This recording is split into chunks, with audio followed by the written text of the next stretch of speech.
जय हिंद दोस्तों, defence diary के संग में आपका स्वागत है। मैं हूं जितनेगी। डिफेंस डायरी में बात एक और महायोद्धा की, भारतीय सेना के एक ऐसे वीर की जिसने साल 2017 में जम्मू कश्मीर के कुपवाड़ा में आतंकियों के खिलाफ चले एक बड़े ऑपरेशन में करीब 36 घंटे तक आतंकियों का मुकाबला किया और 4 खूंखार विदेशी आतंकियों को मौत के घाट उतारने में कामयाबी हासिल की।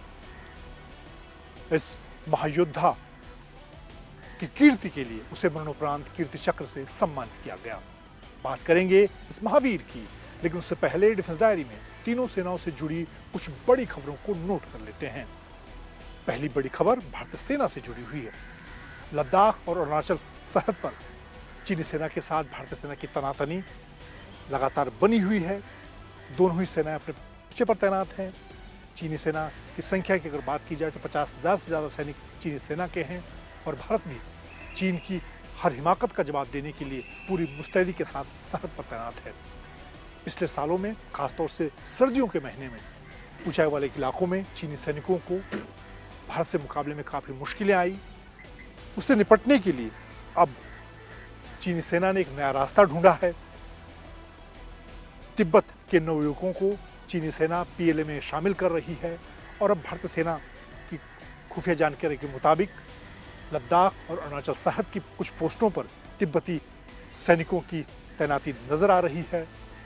हालांकि फिलहाल संख्या कम है, लेकिन बॉर्डर डिफेंस फोर्स के अंतर्गत चीनी सेना ने तिब्बत के युवाओं को चीनी सेना में शामिल करने का काम किया है और उन्हें लद्दाख और अरुणाचल जैसे ऊंचाई इलाकों में कई पोस्टों पर तैनात किया गया है। हालांकि इनकी संख्या कम है, लेकिन इनकी तैनाती नजर आ रही है और ये भी भारतीय सेना के लिए एक बड़ी चुनौती है, जिस पर भारतीय सेना लगातार नजर बनाए हुए है।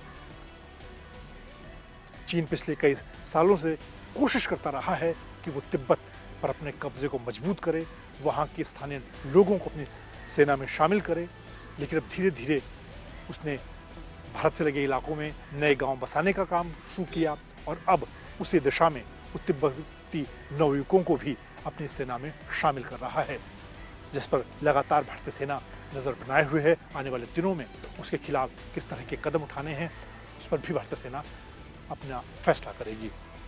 एक और बड़ी खबर की बात करते हैं। इस वक्त अमेरिका से लिए जाने वाले 31 MQ-9 प्रीडेटर ड्रोन्स को लेकर चर्चा है। देश में विपक्ष उस पर सवाल उठा रहा है, उसकी कीमत को लेकर सवाल उठाए जा रहे हैं, उसके टेक्नोलॉजी को लेकर कांग्रेस सवाल उठा रही है, लेकिन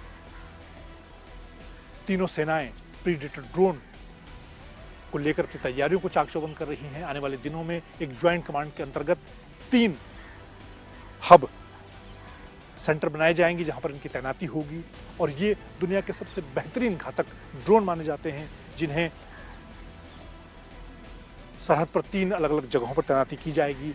बात चाहे चीन से लगने वाली उत्तरी सरहद की बात की जाए, उत्तर पूर्व सरहद की बात की जाए और समुद्री सरहद पर जहां नौसेना पहले से इनका इस्तेमाल करती रही है, वहां पर इनके बेस बनाए जाएंगे।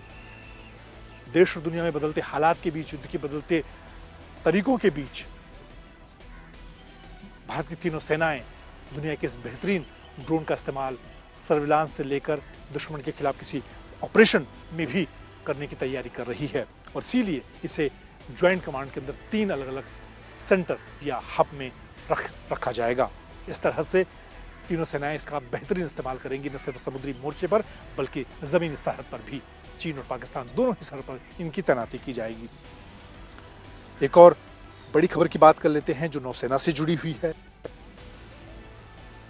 नौसेना अग्निवीर स्कीम को लेकर पहली फोर्स थी जिसने महिलाओं को मौका दिया, लड़कियों को अग्निवीर के तौर पर नौसेना में शामिल होने का मौका दिया।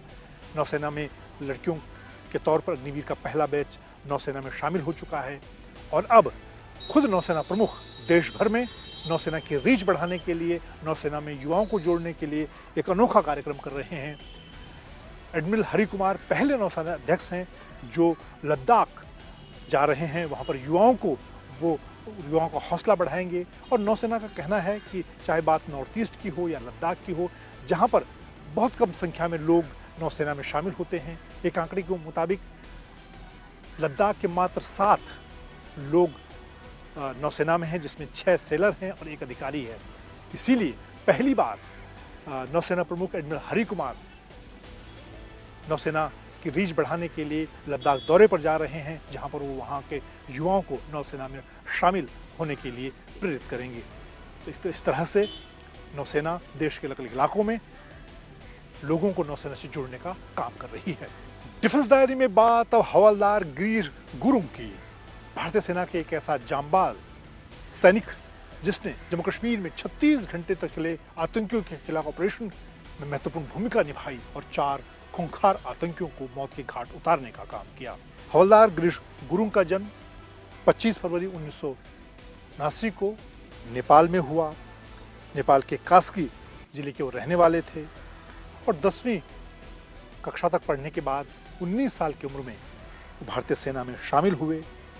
उन्हें एक गोरखा राइफल्स की 4x1 गोरखा रेजिमेंट में वो भर्ती हुए और उसके बाद साल 2000 में उनकी नियुक्ति पहली बार जम्मू कश्मीर में हुई। गिरीश गुरुंग का ज़्यादातर कार्यकाल जम्मू कश्मीर में रहा। साल 2002 में उन्होंने ऑपरेशन रक्षक के दौरान जम्मू कश्मीर में आतंकवाद विरोधी कई अभियानों में हिस्सा लिया और जम्मू कश्मीर के कई इलाकों में ऑपरेशन रक्षक के दौरान उन्होंने आतंकियों के खिलाफ चलाए गए ऑपरेशन में हिस्सा लिया। अब बात उस ऑपरेशन की जिसमें हवलदार गिरीश गुरुंग ने सेना और अपनी कीर्ति को बढ़ाने का काम किया, जिसके लिए उन्हें कीर्ति चक्र से सम्मानित किया गया। मई 2017 को हवलदार गिरीश गुरुंग की यूनिट को जम्मू कश्मीर के कुपवाड़ा जिले में तैनात किया गया। ये उनकी यूनिट एलओसी के नज़दीक के इलाकों पर निगरानी रखती थी, जहां से आतंकी लगातार घुसपैठ की फिराक में रहते थे। 20 मई 2017 को उनकी यूनिट के पास खुफिया जानकारी आई कि सीमा पार से बड़ी संख्या में खूंखार आतंकी घुसपैठ की फिराक में हैं और उन्होंने घुसपैठ का प्रयास किया है। जैसे ही आतंकियों ने कुपवाड़ा जिले के हंदवाड़ा नौगाम सेक्टर में घुसपैठ की कोशिश की, हवलदार गिरीश गुरुंग अपनी टुकड़ी के साथ उस इलाके में की तरफ बढ़े। उस इलाके में छानबीन शुरू की, जहां पर सीमा पार से एक खूंखार आतंकी दाखिल होने की कोशिश कर रहे थे। खुफिया जानकारी के मुताबिक उग्रवादी भारी हथियारों से लैस थे। घने जंगल, उबड़ खाबड़ इलाके का फायदा उठाकर पहाड़ी इलाके में घने पेड़ और प्राकृतिक गुफाओं का फायदा उन्हें मिल रहा था। उसके बाद पुख्ता जानकारी जुटाने के बाद सेना ने अपना ऑपरेशन शुरू किया और घने जंगलों के बीच ये ऑपरेशन शुरू हुआ। लगभग 36 घंटे तक इन आतंकियों के खिलाफ ये भीषण ऑपरेशन चला। हवलदार गुरुंग अपने 2 अन्य सैनिक हवलदार दमार और बहादुर के साथ इस ऑपरेशन में लगातार आतंकियों से नजदीक से मुकाबला कर रहे थे। घने जंगल के बीच उन्होंने नजदीक पहुंचकर अपनी जान की परवाह किए बगैर आतंकियों के छिपे होने की जगह के बिल्कुल नजदीक पहुंचकर उन्होंने हवलदार गिरीश गुरुंग ने अपने साथियों के साथ ताबड़तोड़ फायरिंग शुरू कर दी। उन्हें इस बात की जानकारी थी कि पेड़ और पत्थरों की आड़ में 3 से 4 खूंखार आतंकी बैठे हुए हैं, भारी हथियारों से लैस हैं और ऐसे में उन्होंने नजदीक से पहुंचकर इन 4 खूंखार आतंकियों पर भारी भीषण गोलाबारी शुरू कर दी। इस गोलाबारी के दौरान हवलदार गिरीश गुरुंग खुद भी घायल हुए, लेकिन उन्होंने घायल होने के बावजूद इस ऑपरेशन को खत्म होने तक वो इसमें शामिल रहे। इस दौरान उन्होंने 4 खूंखार विदेशी आतंकियों को मौत के घाट उतारने में सफलता हासिल की, लेकिन इस दौरान वो खुद बुरी तरह से घायल हो गए। उन्हें कई गोलियां लगी, उनके शरीर से खून बहने लगा। उनके साथियों ने उन्हें पीछे हटने के लिए कहा, लेकिन हवलदार गिरीश गुरुंग ऑपरेशन खत्म होने तक पीछे नहीं हटना चाहते थे और उन्होंने आखिरकार 36 घंटे तक चले इस ऑपरेशन में के बाद करीब 4 आतंकियों को मारने, मौत के घाट उतारने में कामयाबी हासिल की। उनके साथ ही बड़ी संख्या में गोला बारूद बरामद किया गया और इस तरह से हवलदार गिरीश गुरुंग ने गोरखा रेजिमेंट और सेना की परंपराओं को आगे बढ़ाते हुए सेना को आगे बढ़ाने का काम किया और अपने प्राण न्योछावर कर दिए। उनके सर्वोच्च बलिदान के लिए, उनकी इस वीरता के लिए हवलदार गिरीश गुरुंग को कीर्ति चक्र से सम्मानित किया गया। सेना में अपने कार्यकाल के दौरान इस सैनिक ने जम्मू कश्मीर में अलग अलग ऑपरेशन में हिस्सा लिया और आखिरकार जम्मू कश्मीर में ही देश के लिए अपने प्राण न्योछावर कर दिए।